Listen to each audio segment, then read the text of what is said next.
Bonjour les amis, bienvenue sur Histoire Inspirante. Abonnez-vous à cette chaîne pour profiter d'histoires incroyables. N'oubliez pas d'aimer et de laisser un commentaire. Entrons dans l'histoire. Amaka n'avait aucune idée de ce qui l'attendait lorsqu'elle est entrée dans la maison d'Emma. Elle a réalisé qu'elle avait été trompée par un diable, mais avait-elle vraiment le choix à ce moment-là? Tout ce qu'elle pouvait faire, c'était une prière silencieuse alors qu'elle faisait face à son bourreau. Ce jour-là, un étudiant était avec un groupe de ses amis, discutant des résultats du dernier semestre, lorsqu'un grand et beau jeune homme s'est approché d'eux et a désigné un étudiant pour l'excuser quelques minutes. Amara était réticente et se demandait pourquoi c'était elle qui l'avait appelé, mais ses amis l'ont encouragée à se lever et à entendre ce qu'il avait à dire. Le jeune homme a dit « Je m'appelle Emika et je suis en dernière année de droit. Je t'ai vu partout, ta beauté ne fait que m'attirer vers toi, même quand je me bats pour te lâcher. Je suis impuissant et je n'ai pas pu m'empêcher de trouver le courage d'exprimer mes sentiments, même si tu me rejettes. » Mara a souri et a dit « Pourquoi te rejetterais-je? Je suis une femme et tu n'as rien fait de mal en exprimant tes sentiments.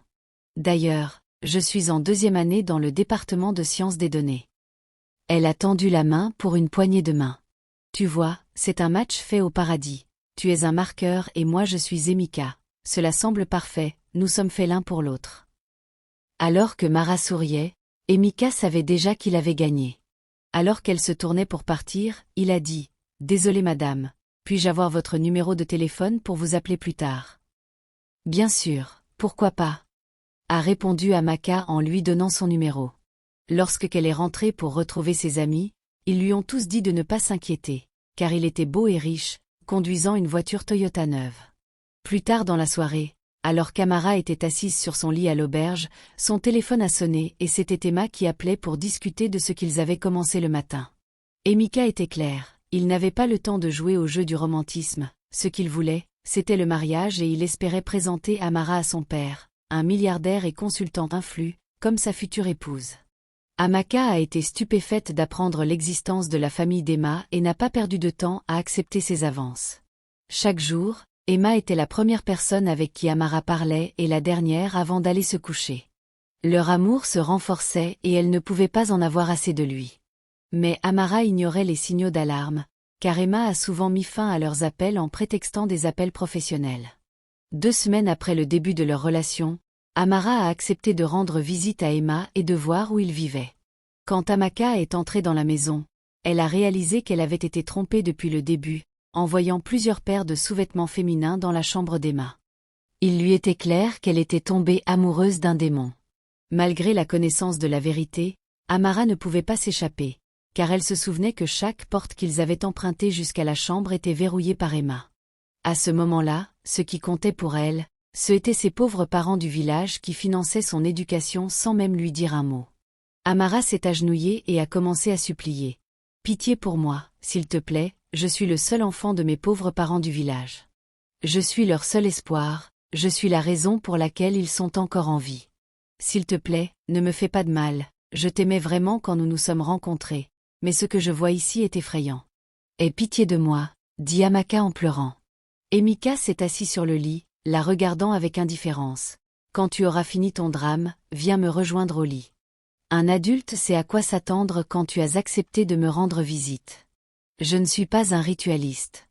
La seule chose, c'est que tu seras ici pendant 1 semaine et que tu garderas mon lit au chaud. Tu devras me donner le pantalon que tu portes chaque jour pour moi. Cela renouvellera ma richesse. Toi et les autres jeunes femmes devriez apprendre à faire des recherches avant de tomber amoureuse. Je savais que tu tomberais facilement parce que je t'ai dit que je suis le fils d'un consultant influent. Eh bien, je ne le connais même pas, c'est comme ça que je fais de mon argent. Je peux changer ta vie et celle de ta famille. Mais un détail, quand tu sortiras après 1 semaine, tu dois savoir que tu ne te marieras jamais ni n'auras d'enfant. » Emma était simple et cela a encore abattu Amara, qui continuait à pleurer et à implorer de l'aide, car elle n'était pas prête à obéir. Emma l'a attachée au lit, lui a donné un coup de poing qui lui a enlevé sa force et a fait ce qu'il voulait d'elle. Chaque poussée était accompagnée d'une douleur intense et sa virilité surdimensionnée la rendait insupportable à gérer pour Amara, qui était encore vierge. Emma n'est descendue que lorsqu'Amara ne pouvait plus respirer, et a repris la torture plus tard dans la soirée. Ce matin-là, Amara souffrait encore lorsqu'Emma est entrée dans la pièce pour la rencontrer. Elle était blessée, avait du mal à marcher jusqu'à la salle de bain et son visage enflé témoignait de la douleur qu'elle avait endurée. Je suis surprise qu'une grande fille comme toi, une femme de 25 ans, soit encore vierge dans cette génération. Tes parents méritaient le meilleur et à cause de cela, tu ne passeras que 4 jours ici et je ne récupérerai plus ta culotte. Tu es ma petite amie qui vient me rendre visite quelques jours. Je te rendrai heureuse quand tu partiras, je vais changer ta vie, crois-moi. Tu es la première vierge que je rencontre dans ce secteur et je ne te ferai rien de mal. Emma avait besoin de faire son sacrifice rituel, mais parce qu'il avait promis de ne pas utiliser Amara, il a amené une femme cette nuit-là et l'a forcée à se déshabiller devant Amara dans la même pièce. Il a fait ce qu'il voulait avec force en lui montrant l'horreur. Même lorsque la fille criait et implorait de l'aide, Amara était impuissante, ne pouvant rien faire pour aider la fille qui implorait continuellement de l'aide. Le matin, Emma a honoré Amara et a enfermé la nouvelle dame dans la salle de bain, avant de venir rejoindre Amara au lit. Il l'a violée malgré ses blessures et sa douleur. Après 4 jours, Emma a demandé les coordonnées bancaires d'Amara et lui a envoyé 50 millions de Naira, lui disant qu'elle devait aller au village et construire une maison convenable pour ses parents avant qu'Amara ne parte. Emma s'est excusée auprès d'elle, a supplié son pardon et l'a prié de ne révéler son secret à personne. Il lui a rappelé qu'il aurait pu la tuer car personne ne savait qu'elle était chez lui, mais a dit qu'il ne pouvait pas faire cela parce qu'il n'est pas une mauvaise personne, et qu'Amara est trop pure pour être traitée ainsi. Il lui a donné l'adresse de leur maison dans le village et Amara a été surprise qu'il le sache. Il lui a dit qu'elle devait supposer que ce qui s'était passé ici n'était jamais arrivé afin d'assurer la tranquillité de leur règne et celle de ses parents. Amara ne pouvait dire un mot, mais l'argent ne lui importait plus. Sa dignité avait été volée et violée sans miséricorde. Alors qu'elle peinait à marcher jusqu'au taxi qu'elle avait réservé en ligne, Amara regardait en arrière avec douleur et priait silencieusement Dieu d'être le juge et de faire payer Emma pour ce qu'il méritait. À son auberge, le soir, Amara se tordait de douleur et dit seulement à sa colocataire Adana qu'elle était tombée malade et qu'elle avait été à l'hôpital. Elle mangea une petite portion de riz qu'Adana lui avait donnée et prit les analgésiques qu'elle avait achetés sur le chemin. En dormant, elle ne pouvait que souhaiter que la douleur disparaisse, qu'elle ait la force de continuer ses études et oublier ses prières, et qu'elle juge Emma pour son crime contre elle. Amara s'est réveillée la nuit, pensant à la somme d'argent énorme sur son compte, et est devenue effrayée et confuse quant à la façon de convaincre ses pauvres parents qui croyaient en Dieu, malgré leur pauvreté. Elle a souri pour la première fois après son horrible expérience en pensant à son prochain mouvement, et s'est rendormie en paix le lendemain. Amara a appelé Emma alors qu'elle était sur le campus, et Emma a été surpris de voir son appel, imaginant ce qui se passait. « Je veux te rencontrer au jardin de la rivière à 17h, dit-elle avant de raccrocher. Emma fut surpris, mais se prépara et arriva en avance. Il ne pouvait qu'imaginer pourquoi Amara l'avait convoqué, même après s'être excusée et lui avoir donné suffisamment d'argent. Après quelques minutes, Amara l'a rejoint et est allée directement à l'objet de son invitation. Cette énorme somme d'argent que tu m'as donnée pourrait créer encore plus de problèmes si nous ne planifions pas très bien, pour avoir une meilleure explication. Mes parents sont pauvres. Tout le monde est au courant de ma situation financière. Comment vais-je expliquer cela quand ils me verront soudainement devenir millionnaire? Comment vais-je expliquer ce qui se passe si j'essaie d'aller au village et que je veux reconstruire leur maison? Je suis encore étudiante, comment vais-je convaincre tout le monde dans le village? Emma a souri et a dit: c'est très simple. Je vais organiser un concours en ligne avec le prix de 50 millions de Naira, et après 2 jours, j'annoncerai que tu es la gagnante. Tu pourras alors utiliser cela pour expliquer ta richesse soudaine. Amara a lutté pour ne pas rire ou féliciter Emma pour son intelligence, mais s'est demandé pourquoi il ne pouvait pas canaliser son intelligence pour gagner de l'argent légalement. Alors qu'elle partait, Emma s'est à nouveau excusée et a supplié Amara de garder sa promesse de ne pas le dénoncer. Il a tenu parole et a organisé le concours de rédaction en ligne pour les étudiants de l'université de Lagos. Emma n'a même pas pris la peine de parcourir les soumissions et a annoncé Amara comme gagnante, lui présentant le faux chèque lors d'un événement en son honneur. Alors qu'Emma lui présentait le chèque, il murmura: « J'espère que tu trouveras dans ton cœur le pardon maintenant que tu es une célébrité du campus. » Amara était silencieuse et souhaitait pouvoir crier et dire à tout le monde quel monstre était Emma. En rentrant dans sa chambre, ses colocataires et amis qui l'avaient accompagnée à l'événement se sont rassemblés autour d'elle, chantant et célébrant la victoire d'Amara. Ils disaient qu'ils savaient qu'elle se ferait un nom à l'école. Alors que ses amis la félicitaient pour son génie, elle pleura en silence, lançant encore des malédictions contre Emma. Il m'a volé ma dignité et ma fierté, par l'homme que j'aime vraiment, mon premier amour, et m'a violée d'une manière méprisable. Il n'y a aucune chance que j'aurais refusé cet argent, je ne peux pas le dénoncer ni raconter mon histoire, mais je peux utiliser cet argent pour changer la vie de mes parents et la mienne.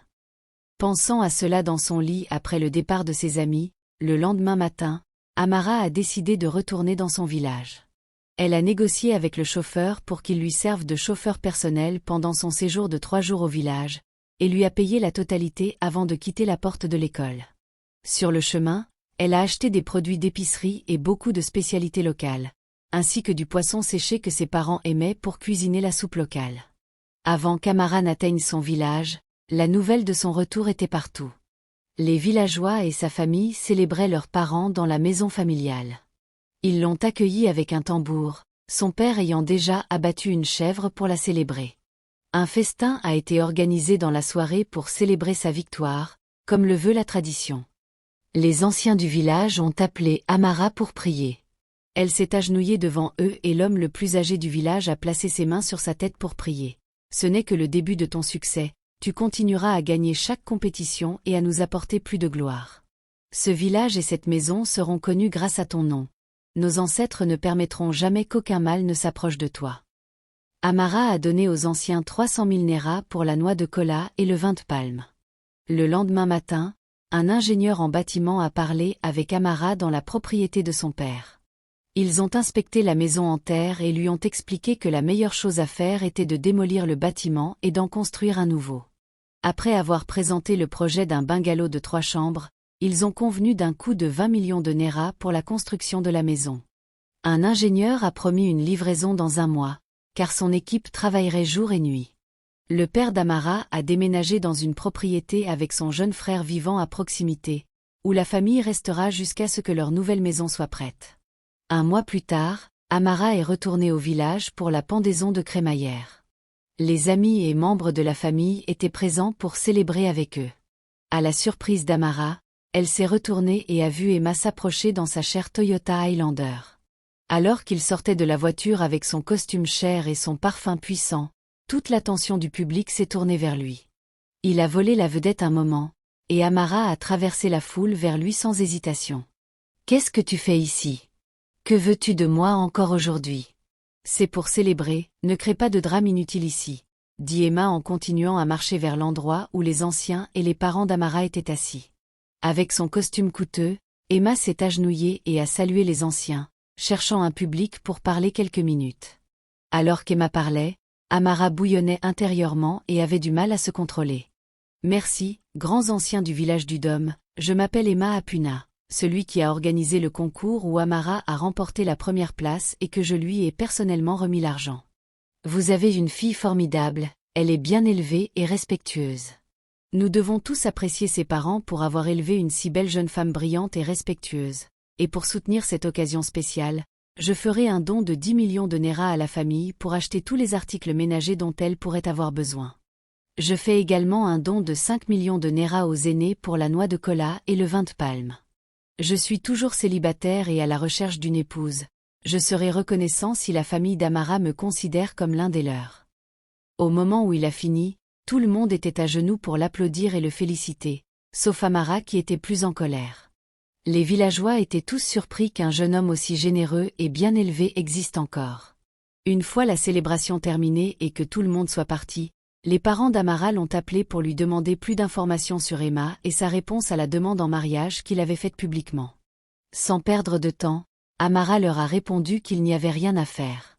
Elle a réfléchi et a admis qu'elle avait participé partiellement au concours organisé par Emma et qu'elle en avait eu un avant de réaliser que sa source de richesse était douteuse. Ses parents lui ont rapidement dit d'oublier le problème. Quelques mois plus tard, Amara a commencé à se sentir mal avec une toux sèche, des maux de tête, une fièvre aiguë et quelques autres symptômes. Elle s'est rendue à l'hôpital près de chez elle, quelques jours plus tard, lorsque les symptômes ont persisté même après avoir pris des médicaments achetés chez un pharmacien dans le coin. Après avoir effectué une série de tests sur son échantillon de sang, le médecin l'a appelée dans son bureau et lui a demandé si elle était avec quelqu'un, mais elle a répondu qu'elle était venue seule. « Mademoiselle Amara, les résultats du test montrent que vous êtes positive. Mais je veux que vous sachiez que ce n'est pas la fin de la vie ni une condamnation à mort. Les avancées médicales ont permis de gérer le VIH. Vous devrez commencer votre traitement immédiatement. Vous pouvez toujours vous marier, avoir des enfants et mener une vie normale, mais vous devez absolument contrôler votre vie sexuelle pour éviter de propager la maladie. Assise là, Amara était confuse et ne pouvait pas prononcer un mot. Elle envisageait d'aller tuer Emma et de se suicider pour avoir ruiné sa vie. Quand elle a finalement essayé de parler, des larmes coulaient continuellement sur son visage. Le médecin lui a dit de prendre son temps, mais elle ne pouvait parler que pour dire au médecin qu'elle reviendrait le lendemain. Cette nuit-là, Amara ne pouvait pas dormir, pleurant car elle savait que ses amis l'abandonneraient et que les villageois ostraciseraient sa famille s'ils découvraient qu'elle était diagnostiquée positive. Elle a décidé de retourner voir Emma pour lui faire payer d'avoir ruiné sa vie. Amara a contacté un cultiste connu de l'école et lui a proposé de louer son arme pendant 2 jours pour 500 000 Nera. Le cultiste accepta l'accord à condition de ne pas être impliqué dans l'affaire pour laquelle elle allait utiliser l'arme. Elle l'a accepté et a pris le pistolet dans son sac. Elle a appelé Emma et lui a dit qu'elle aimerait venir passer le week-end. Il était content, pensant qu'Amara avait accepté sa demande en mariage et l'attendait avec impatience. En entrant dans la chambre d'Emma, Amara s'est calmée et était prête à passer la nuit avec lui pour atteindre son objectif. Emika a accueilli Amara avec un câlin et un baiser, et elle a joué le jeu. Le soir, elle s'est déshabillée et a appelé Emma pour qu'ils viennent se coucher pour passer un bon moment. Emma a pris le relais et a veillé à ce qu'Amara ait la meilleure expérience possible. Il s'est endormi quelques minutes après, et Amara a lentement tendu la main vers son sac, a pris son arme et a appuyé sur la gâchette. Aimé a été réveillé par le coup de feu qui a touché son fémur, le rendant incapable de bouger. « Emma, tu m'as détruite. Tu as pris ma dignité et tu m'as fini par me donner une infection à VIH. J'ai été testé positif au VIH hier et je savais que tu me l'avais transmise. Tu étais à nu avec moi et avec la dame innocente ce jour-là. Et je savais que tu avais des relations sans discernement avec des gens au hasard. C'est la fin de la route pour toi, dit-elle avant d'appuyer sur la gâchette à nouveau, touchant sa tête et Emma est morte instantanément. Amara a changé d'avis et au lieu de se suicider, elle a décidé de raconter son histoire au monde pour que les jeunes femmes prennent conscience du danger de tomber amoureuse d'un homme sans vérifier ses antécédents. Par erreur, elle s'est rendue à la police et a été placée en garde à vue. L'affaire a rapidement attiré l'attention nationale, et les journalistes ont accordé des interviews à Amara, qui a raconté son histoire en disant qu'elle ne s'était vengée d'Emma que pour avoir ruiné sa vie. Amara a été inculpée d'homicide involontaire. Au tribunal, elle a fourni des preuves accablantes sur la façon dont Emma l'a piégée chez lui et l'a violée pendant des jours. Les messages où il s'excusait et la manière dont Emma avait organisé le concours pour justifier l'argent qu'il lui avait donné ont été présentés. Les avocats du Conseil des procureurs ont soutenu qu'il n'y avait aucune justification pour prendre la vie d'un autre citoyen et ont plaidé pour qu'Amara soit condamnée à mort pour avoir pris la loi entre ses mains, et que cela serve de moyen de dissuasion. Après avoir examiné les preuves et les circonstances entourant l'affaire, le juge président a condamné Amara à 10 ans d'emprisonnement alors que ses parents pleuraient dans leur maison. Quelques jours après le jugement, un avocat renommé du village est venu lui dire qu'Amara avait une bonne affaire et a expliqué que le juge n'avait aucune raison de condamner à cause des preuves et de la manière dont elle avait été poussée à agir. L'avocat Inde s'est porté volontaire pour faire appel de l'affaire devant la Cour suprême. Après 1 an de procédure, le dossier d'Amara a finalement été porté devant la Cour suprême pour une décision finale. L'avocat Inde a blâmé la faible structure sociale qui a permis à Emma de faire un tel mal sans contrôle. Il a présenté d'autres victimes d'Emma qui sont venues avec des preuves accablantes de la façon dont elles ont été trompées et piégées, subissant les abus de la manière la plus horrible. Pendant plusieurs jours, il a soutenu qu'Amara était poussée à bout à cause des manipulations et du traumatisme psychologique qu'elle avait subi, et de sa prise de conscience de son statut après avoir contracté la maladie. Après avoir écouté tous les arguments, la peine d'Amara a été annulée, et la Cour suprême a reproché au tribunal inférieur d'avoir négligé les circonstances entourant l'affaire. Amara a finalement gagné. Elle a rejoint sa famille qui l'a accueillie en larmes, mais la lutte d'Amara était loin d'être terminée. Pendant son année de prison, elle n'a pas eu accès à des soins médicaux appropriés et n'a pas pris ses traitements. Sa toux devenait insupportable. Quelques jours après sa sortie, elle s'est rendue dans un hôpital pour effectuer un autre test, qui a montré qu'elle avait la tuberculose, tandis que son test VIH s'est révélé négatif. Cette clinique où elle a fait le premier test a fait une erreur. Elle n'a pas pu retenir sa joie, et même si elle a blâmé le premier hôpital, elle a aussi été très reconnaissante de pouvoir rembourser ce que son tortionnaire lui avait fait. Amara s'est rétablie après quelques mois de traitement et est retournée à l'école, obtenant finalement son diplôme parmi les meilleures étudiantes de son département en sciences des données. Elle a trouvé un emploi dans une organisation internationale où elle a travaillé comme spécialiste en sciences des données et a réalisé son rêve. En raison de son expérience, elle a eu du mal à faire confiance aux hommes et évitait les conversations sur le mariage. Chaque fois qu'elle était avec sa meilleure amie, après plusieurs efforts, Bessé a finalement convaincu Amara de donner une seconde chance à l'amour. Le frère d'Emma, Baristé Tinde, qui s'est battu pour qu'elle retrouve sa liberté, a joué un rôle déterminant et convaincu son ami de donner une chance à son frère. Amara est tombée amoureuse de Baristé Tinde après avoir réalisé ce qu'il avait fait pour elle sans aucune forme de compensation. Amara a accepté de le rencontrer lors d'un événement populaire, et leur histoire d'amour a commencé. Quelques mois plus tard, ils se sont mariés et leur mariage est devenu l'un des mariages les plus populaires et les plus extravagants de l'année. Pendant leur mariage, Amara a parlé de son mari, à l'admiration des invités. « Mon amour, merci de m'avoir trouvé digne de ton amour, même quand tu ne me connaissais pas. Tu as seulement entendu mon histoire et tu as décidé de te battre pour moi. Tu m'as donné la liberté, tu as cru en moi quand les gens doutaient de moi. Tu as vu un ange innocent quand d'autres ont vu un diable en moi. Merci de m'aimer, je promets de rester avec toi jusqu'à la fin de ma vie, » dit Amara en larmes, tandis que les invités se levaient pour l'applaudir en l'embrassant. 2 ans après leur mariage, Amara est tombée enceinte et Tinde était là pour l'accompagner. Le parcours de sa grossesse a été facile et il l'emmenait souvent aux soins prénatals, étant présent le jour où elle a donné naissance à un petit garçon qu'ils ont appelé David. Amara a construit une famille aimante avec Tinde et son histoire est devenue une source d'enseignement et d'inspiration pour les jeunes femmes sur le danger de tomber facilement amoureuse d'un homme sans vérifier ses antécédents ou évaluer ses intentions. Et pourquoi elles ne devraient jamais abandonner même dans les moments les plus sombres. Si vous avez aimé cette histoire, commentez, aimez, partagez et abonnez-vous à notre chaîne pour plus d'histoires intéressantes. J'aimerais connaître votre avis sur cette histoire.